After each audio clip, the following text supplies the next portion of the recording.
Partner at Sadis and Goldberg, and Jason Scharfman, managing partner at Corgentum and author of the book Hedge Fund Operational Due Diligence, Understanding the Risk. Good to see you both. Jason, first to you if I can.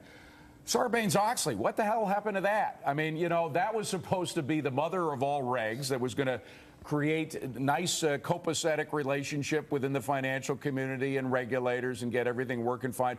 Financial community was appalled at how deep those regulations. The more regulations we have, the worse things get. So why should we expect more regs to fix things? That's absolutely right. What you're seeing is a swapping of the existing regulatory environment for a new regulatory environment with more regulators that are essentially going to do exactly what the old regulatory regime was going to do. It's creating more of a problem and a super regulatory environment when what you really need is a mini regulatory environment with regulators who are educated and focused on understanding the risks that they're going to be asked to regulate. Well, I think maybe the president might take umbrage at the fact that you're saying that nothing would change. He is saying that banks would have to have greater capital on hand. There's going to be some type of threshold, saying that there will be less leverage and that there will be scrutinization on these fancy financial products. But Ron, let me bring you into this.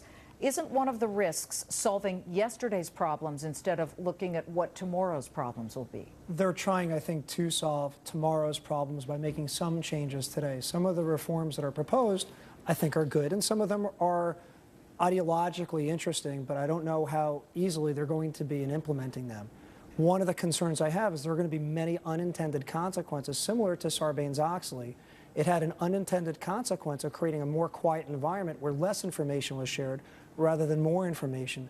So it will be interesting as different proposals and responses to proposals come back. There are some interesting changes that are recommended that I actually do support. Like? With regard to the regulation of the derivatives market, and that has piqued a concern that there are gaps between the SEC and the CFTC and how they regulate and the rules. They're requiring that they issue a report by September 30th of this calendar year, addressing the gaps or differences in the rules, why those gaps or differences are important to be maintained, or making recommendations to change the law to address those gaps. They're also creating an advisory committee to participate with the SEC and help them every 3 months at the very least. It's called an advisory council.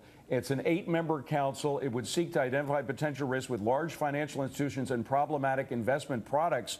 And I wonder, Jason, if they would have the power, the authority to kill various instruments that the financial community comes up with. Absolutely not. All the power is going to reside with the Fed. They're going to be an advisor similar to the president's working group, but they don't have any authority to pull. Wait a minute. The Fed, a non-governmental institution, is now essentially going to become a governmental institution. Doesn't that involve tremendous changes in Fed regulations? Absolutely. And when you have an internal conflict at the Fed between the monetary division and the regulatory division. So it's sort of creating this conflict. But I read the proposal differently. Way, Ron? I actually read the proposal differently.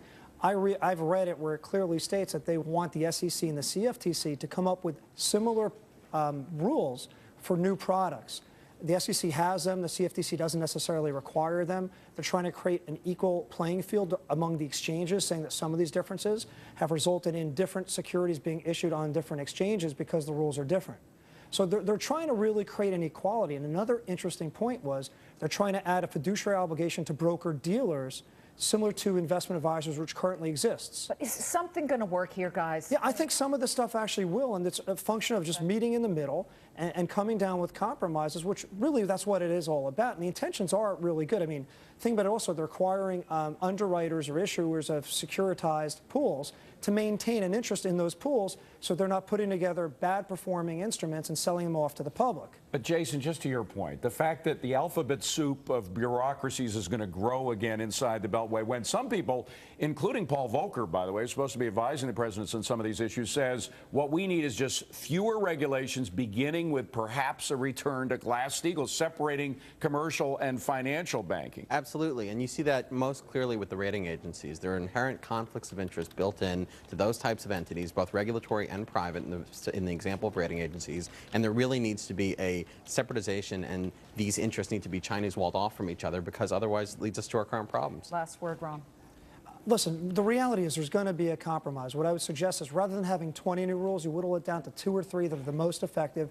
Take time for those rules to actually impact the environment And then if we need to add more rules, we do it then. But you can't go in and completely take the monopoly board, flip it over, and expect everybody to understand what's going on. Ron Geffner, Jason Scharfman, good perspective. Thank you very much. Thank you, guys. Well, giving credit.